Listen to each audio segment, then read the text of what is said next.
సత్య సాక్షి అనుదిన మన్నా ద్వారా మీ అందరికీ శుభోదయం. నేటి యొక్క వాగ్దానము ద్వితీయోపదేశ కాండము 28వ అధ్యాయము 1వ వచనం. నీ దేవుడైన యెహోవా భూమి మీద ఉన్న సమస్త జనముల కంటే నిన్ను హెచ్చించును.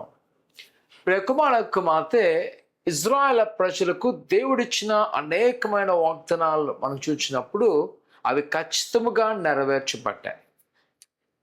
ఎప్పుడైతే వారు బానిస బ్రతుకు నుంచి ఐగుప్తు నుంచి వారు ప్రయాణమై వాగ్దాన దేశానికి వస్తున్న సమీప దినముల్లో దేవుడిస్తున్న మాట, ఇదిగో ఈ భూమి మీద ఉన్న సమస్త జనులందరికంటే నేను హెచ్చిస్తాను. ఒకవేళ మనము ఆ దినాన ఉన్న ఇజ్రాయెల్ ప్రజలు మనం చెప్పిన కొన్నిసార్లు మన దగ్గర ఆధారాలు ఉన్నాయా లేవా అనే ఒక ఆలోచన మనకు ఉంటుంది, నమ్మశక్యం కాదనిపిస్తే.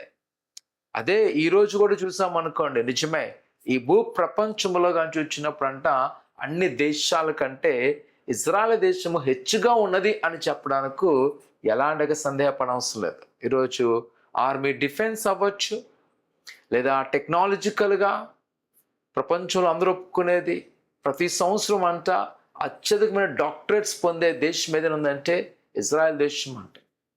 అనేకమైన వాటిలో వారు ఉండే ముందంజు ప్రపంచంలో ఉన్న డెవలప్ కంట్రీస్ ఏవైతే ఉన్నాయో వాటికంటే శ్రేష్టమైనది. లేదా ఈరోజు అమెరికా దేశమును వారి యొక్క ఎకనామికల్గా జ్యూస్ వారికి సపోర్ట్గా ఉంటారని చెప్తూ ఉంటారు.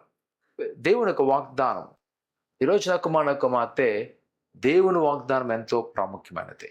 ఈరోజు ప్రభు నీకు కూడా ఆయన వాగ్దానం చేస్తున్నాడు, దాన్ని నమ్మకంచు, ఆయన ఖచ్చితంగా చేస్తాడు. ఆయన ఇజ్రాయెల్ ప్రజల్లో ఆయన చెప్పాడు కదా, భూమి మీద ఉన్న సమస్త జనులకై నేను హెచ్చిస్తానని. 70 లక్షల మంది ప్రజలు ఉంటారు, కానీ ప్రపంచాన్ని ఏలగలుగుతున్నారు. ఎందుకంటే దేవుని వాగ్దానం. ఈరోజు నా కుమార్తె నీ చుట్టూన పరిస్థితులను చూడక, ఆందోళన చెందక, దేవుని వాగ్దానం దగ్గర ఉంది, దాన్ని గట్టిగా పట్టుకో, దేవుడు గొప్ప కార్యం చేయబోతున్నాడు. ఒకవేళ ఈరోజు నీ జీవితంలో అసాధ్యం అనిపిస్తుందేమో, కానీ నమ్ము, దేవుడు నిన్ను చెప్పినాడేమో, నేను దీవిస్తాను అన్నట్లయితే ఆయన ఖచ్చితంగా దీవిస్తాడు. నేను హెచ్చింప చేస్తాను అంటే ఆయన హెచ్చింపజేస్తాడు. ప్రార్థన చేసుకుందాం. పరిశుద్ధుడా ఘనమైన దేవా, నీ కన్నాలు నీ బిడ్డలేని వారిని నీ హస్తాల్లో భద్రపరచండి, దీవించండి, ఆశీర్వదించండి. వారికున్న కొదువులను ఆటంకాలను తొలగించండి. నీ కృపాక్షములతో నింపండి. నీ సన్నిధిలో ఏదైతే అడుగుతున్నారో వాటిని నెరవేర్చండి.